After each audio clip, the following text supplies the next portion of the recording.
Cinema 5D Stage at Photo and Adventure is brought to you by Blackmagic Design, creating amazing solutions for film, post-production and television.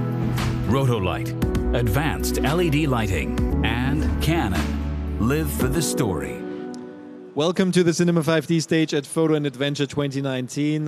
We are here with Hans from Sonntag. Hi, Nino. Welcome again. Thanks for being here. How are you doing? All good. It's the second day. Let's get started. Yeah. So today we're talking about shooting with vintage or vintage look lenses. Now you've worked in the industry for how long?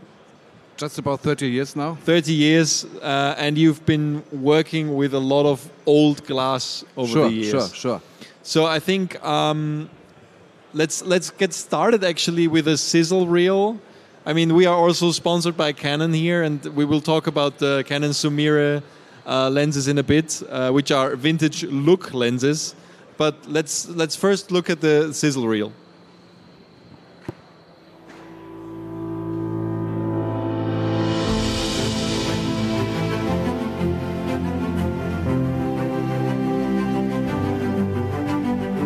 I thought the project would suit the new Sumire primes because the whole story focuses on people. How the lens reproduced the human face was very important, as well as skin tones. I mean, we want to see how they cope with very hot backgrounds in terms of flare and sharpness. We want to see how they deal with skin tones, especially in terms of cosmetic feel. So this is all, the reason why we set up this project. So both the script and the shots continuously seek this intersection or the paradox between warm, cold, harsh, soft, but also between documentary and fiction. And I think therefore the end result shows that the lenses can be used for a wide spectrum of content. It was very important for us to focus on Jemima. Therefore, the shallow depth of field that we had with these lenses on VistaVision makes her stand out and blur the rest of the world. Jemima's nickname is Golden Girl, so we wanted to emphasize that by creating these golden moments in the story. And we could have never dreamed of the effect that the golden glitter had in combination with these lenses and this sensor. It was just beautiful, and everyone was stunned by the results. We cinematographers and directors love three-dimensionality because it draws us much more into the picture. But then there are times when you want flatness. So it's always good to have choices. But the Sumire primes are especially well suited when you're looking for dimensionality. To accomplish the emotional transition, I needed to find what I would call the sweet spot of the lens, which is the point at which the lens gives you a very three-dimensional quality to the image. And that's helped by the depth of field. They also had a nice bokeh, which changed from the sort of centre, whether it was more circular, to the edges where it became more oval. We shot everything on wide open for the diffuse look. As a focus puller, that's always a challenge, especially if you're on a VistaVision sensor, which they cover. It's really exciting to work with. You have to work really specific. It's the only modern lens I know that has this diffused look. When you grab a Sumire prime, you immediately discover that they are very lightweight. Then you feel the build quality, which is professional. Then you will find that I have an open f-stop between 1.3 and 1.5, which is high speed, super speed. Mount-wise, you can mount them on PL, or you can have them interchangeable with an EF mount. So they're prepared for any kind of full format production. I would definitely use the Sumire primes again, as they create stunning images, but also because of their small form factor and their very fast T-stop. I would definitely choose to work with the Canon Sumire primes again. I think they'd be really suitable to the sort of films that I shoot, which generally focus on the human condition. And I think they'd be really good on period dramas, actually.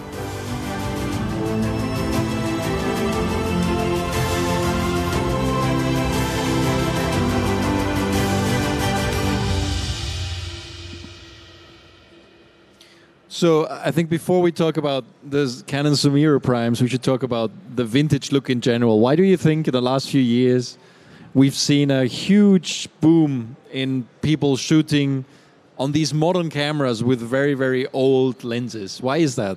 Yeah, I think it's a bit like with old timers, like cars, for instance, or like instruments. You know, a '68 Fender Stratocaster is a thing which has a huge value, okay? And people tend to look after something which is, you know, gives them an analogous kind of feeling, this kind of warmth, this kind of, yeah, they want to explore perhaps the depth of history kind of thing. It's a fantasy, it's an idea you might have. And it brings you back to film classics, okay? And this happens to me as well. When digital became my new kind of realm I've been working with. Before that, I shot most of my projects on 35mm. I thought of, you know, when I got that first red camera back in the day, I thought of, you know, I have to kind of build up a set that gives me that 35mm feeling I had before that. And that was a Cooke 2100 lens, a lens which was used for in Apocalypse Now. Okay, so these lenses were very good, were the lenses of choice by famous directors, and why not for me? And always there's more in technical stuff than a tool, right? A tool is a tool, but nothing exciting, and you want more than just a tool. Do you think sensors in cameras have become too perfect almost? That's why people try to use old lenses to differentiate, to actually recreate that dreamy look, that character that you were talking about. The thing about sensors is, especially when we're talking in terms of engineering, is that companies strive for reproducing reality, right? But when you're a filmmaker, you're not really into reproducing reality. You want to create reality. There's a difference, right? Okay, engineers are much more into accurateness, into the right colors, whatever right is. Cinematographers are after the idea, a interpretation of the environment you're living in, what you're shooting at. So what we cinematographers really are striving for are skin tones, for instance, right? Because that is a color which, you know, we humans are most accustomed to, which is a color which we most understand, right? I don't care about the red of the carpet. It's red, probably, and it's just a carpet. But I do very, you know, I think when I look at your face, I see lots of green in it. I also let these orange tones, or even, you know, magenta, or whatever, blue, okay? But skin tone is a very delicate thing. And that is why we cinematographers love to check, you know, what a sensor can do in these terms. I think it's also something that everybody will immediately see if it's off, if it's wrong, because in a camera or on a finished video, simply because we all look at faces all day, we look into other people's faces, so that the difference is like everybody has a very, very fine sensoric for actually seeing if the color is not quite right. I think the same is true. You know, like banding in the sky and stuff like that. Yeah, but that's different. Banding in the sky is a technical issue, right? And the wrong skin tone isn't a technical issue. It's a life issue, really. And when I first shot with a digital camera in 28, that was.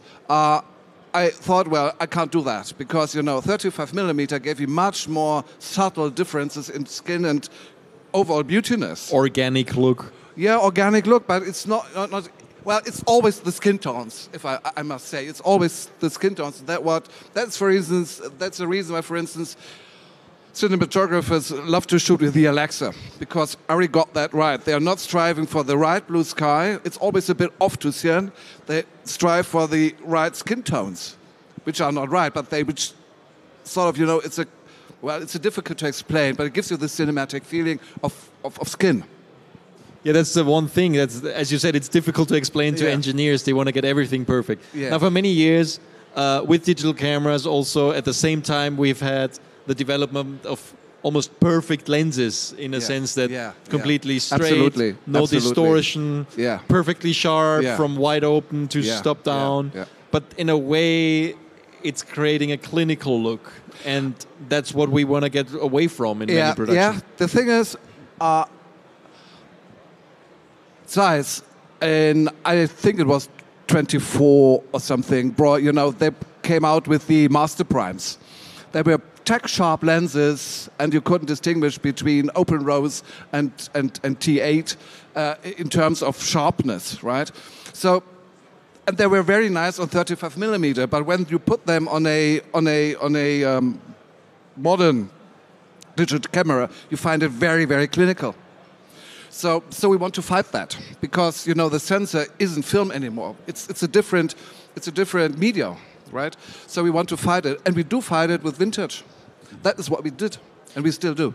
I think what's also funny to observe, before vintage lenses became a trend again, you saw a lot of people using, first of all, a lot of filtration, of course, to kind of fight against that perfection of many lenses, but also in post-production, of course, which very often, unfortunately, takes the control away from the cinematographer, because they are not always involved in the post-production, especially on smaller productions. So the vintage lenses became a big trend again. Now we had lenses suddenly on eBay selling for 10 or 50 times as much as 10 years before, and I think that started when the Red 1 camera came out. Yeah, it definitely did, yes. I mean, one example are the K35 lenses from Canon that are extremely popular now. That's interesting you're talking about this, because when I bought my first Super Speed set, that was in 28, and I reckoned, that we are going to have everybody's craving for these old lenses,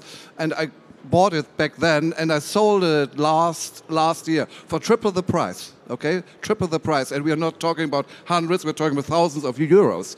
So, that's interesting, but the K35s went absolutely through the roof, right? They are vintage, but they are also full frame, which is now the big thing. So a set of 5 K35s is about 100,000 euros. 100,000 euros. That's ridiculous. But it is what we are talking about, okay?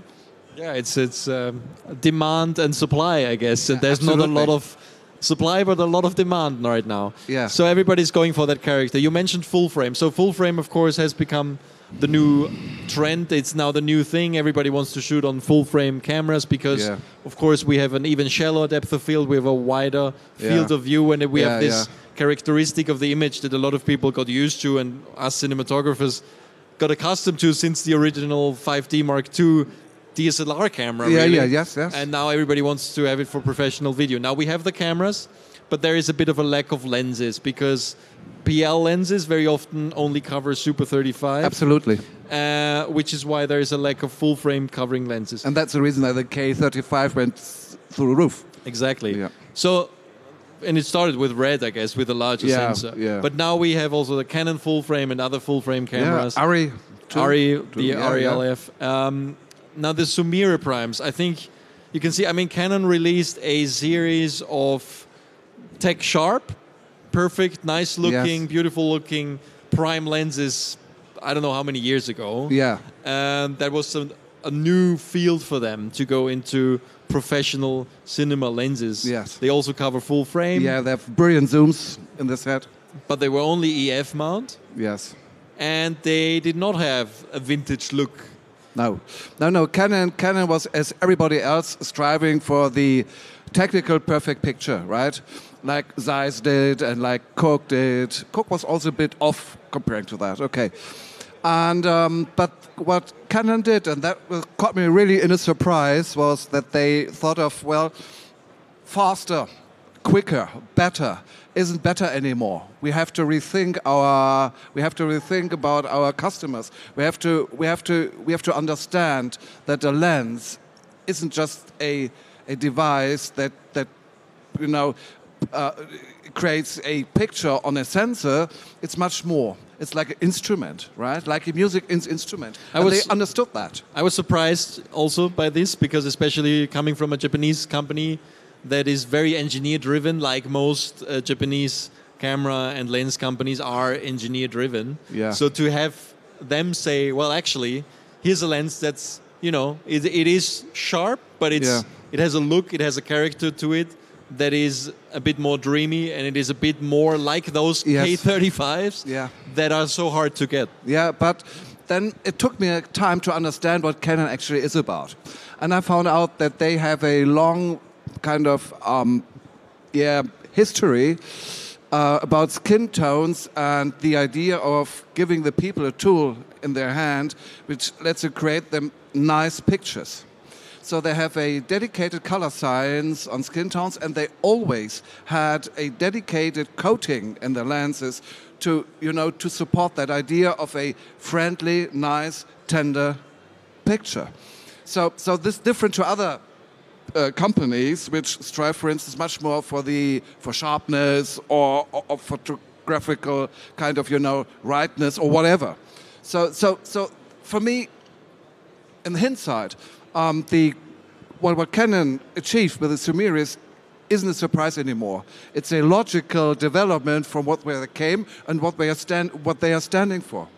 Well, just to round off our short discussion here, where do you think this whole vintage trend will go? Will we see more lenses? We do already see lots of them. I mean, Sigma came out with a very flary thing, which is a tool for everybody else who loves flares. Others are following suit. So we will see a lot of lenses that have character. Zeiss actually created for the Supreme primes, if I recall correctly, a new kind of tricky device set which helps to create flares. Okay. Yeah. So we're in the middle of it.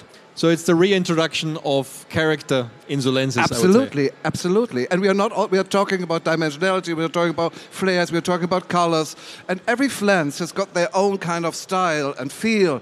And you just choose what you like. That's brilliant. Good times, actually. So that means more choice for us cinematographers in the future, and more different looks, and getting away from that digital cleanliness that we had. Absolutely. Right. You're totally right. Okay. Thank you, Hans. You're welcome. Yeah, and thanks, everybody. That was a nice discussion.